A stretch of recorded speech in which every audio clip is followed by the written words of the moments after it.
உங்களுக்கு உங்களுடைய வாழ்க்கையில் சத்துரு இல்லது உங்களை கோபமூட்ட பிசாசு அனுப்புகிறான் அப்படின்னா, அந்த நபர் வந்து உங்களை அதிகமாக கோபமூட்டுறாங்க தெரியுங்களா? யாருக்கு நீ அதிகமாக சுவிசேஷத்தை சொல்லணுமோ அவங்க மேலே உனக்கு வெறுப்பு வர வச்சிருவான் பிசாஸ். எத்தனை பேர் புரியுது? நீ யாரை நீ நேசிக்கணுமோ அந்த நேசிக்க வேண்டிய நபர் மேலே வெறுப்பு வருகிற அளவுக்கு பிசாஸ் என்ன பண்ணிடுவான்? காரியத்தையும் சூழ்நிலையும் உருவாக்கிடுவான். ஆனால் நீயும் நானும் வளர்ந்த தேவ பிள்ளையா, ஆவியானுடைய நடத்திப்பில் இருக்கிற தேவ பிள்ளையா நீ இருப்போம் அப்படின்னா, பகுத்தெறிஞ்சு அந்த வெளிப்புறத்தில் இருக்கிற மனுஷனை பார்க்காத அந்த மனுஷனை கண்ட்ரோல் பண்ணுகிற ஆவியை பார்த்து எனக்கு பின்னாடி போ சாத்தானேன்னு சொல்லுங்க. இயேசு கிறிஸ்துவிட்ட வந்து டெம்ப்ட் பண்ணார். யார் சொல்லுங்க? பீட்டர். தேவனே இது உமக்கு நேரிடக்கூடாது. அவர் ஒரு மனுஷர் தானே. அவர் என்ன பண்றாருன்னு அவருக்கே தெரியல. அவர் மனுஷிகமாக யோசிக்கிறார். ஆண்டவரே எப்படி நான் உங்களை விட்டுருவேன், இப்படி ஏற்பட்ட காரியம் உமக்கு நேரிடக்கூடாது. ஆண்டவர் என்ன சொல்றார்? எனக்கு பின்னாடி போ.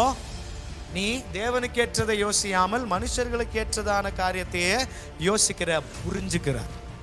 இன்னைக்கு நல்லா புரிஞ்சுக்கொள்ளுங்க, யார் மேலே அதிகமாக நமக்கு கோபம் இருக்குதோ அவங்கள நீயும் நானும் காப்பாற்றும். இன்னைக்கு யார் நம்மளை அதிகமாக எரிச்சல் மூட்டுறாங்களோ நல்லா புரிந்து கொள்ளுங்க, இது தேவன் பிள்ளைகளுக்கு இருக்கிற ஒரு பெரிய அசைன்மெண்ட்.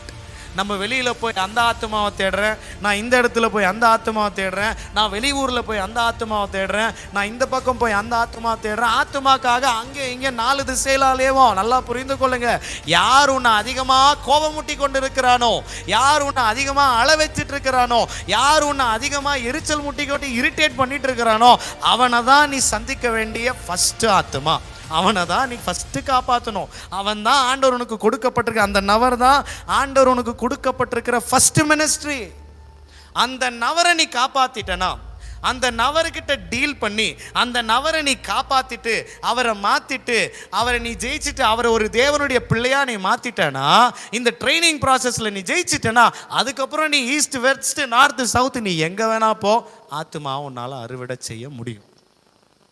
ஆனால் உள்ளே இருக்கிற சோலை விட்டுருவோம், ஆனால் வெளியில் சோல்னு போவோம், ஊழியம்னு போவோம். புரிஞ்சா இல்லைங்களா?